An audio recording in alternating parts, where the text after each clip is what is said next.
We did have a high risk in 2 spots, so good for the SPC and National Weather Service on that one to protect as many people as we could here. But we got 12 on that day, and that's some of the most I've been a part of in the past 6 years. So 49 degrees out there right now. It is not tornadic, obviously. We're not talking about storms. This is why I love welcoming in, after a really active couple of days, some northwest winds, because it's going to clear you out. It's kind of just like cleaning out the sinuses, like, done. We're done with that, and we're moving into a different time. Sunshine is welcomed, and this is your coldest day out of the next 10. Enjoy the warmth. 47 in Montello. We did make it to 50 in Madison. We're still at 54 in Janesville, but we've got a northwest wind. Anytime you're pulling that in, not going to be a warm night. It's going to drop it below freezing. Winds are still howling out there. We got them at 20 to 30 in southern Wisconsin, 45 in Green Bay. That's because this low, the same one we're talking about, that produced that Walworth County tornado, the same exact one, is too close. It's right here. The path of that low moved more north than it did west to east, so that's why it's still hanging up there, and you can see it. There's the north winds from the low. Now, as soon as this pulls away, everybody, including Marquette and International Falls and Minneapolis, gets the warmth from the high. High pressure starts the wind. I always love seeing that. The wind goes away from the high and then it gets sucked into the low.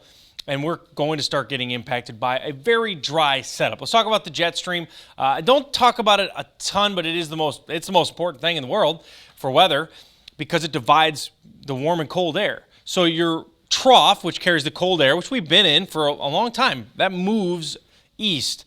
And what happens is it cycles and builds a trough out to the west. Remember, weather is always trying to find equilibrium. So if we're warm, someone else has to be cold.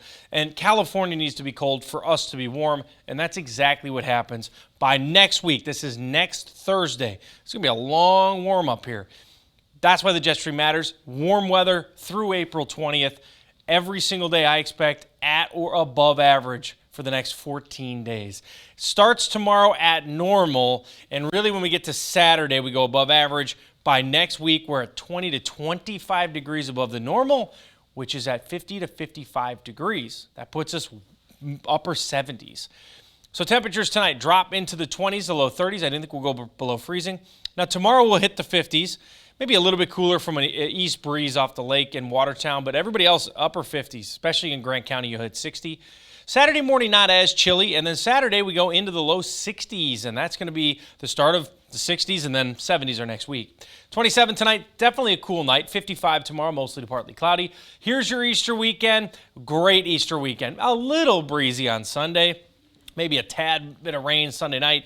Saturday will be around 60. Sunday, mid-60s. 66 to 68 on Monday, and there you go, 70 train starting Tuesday, Wednesday, Thursday. And not only that, 70s without punishment. No thunderstorms from Mother Nature, just a very quiet period.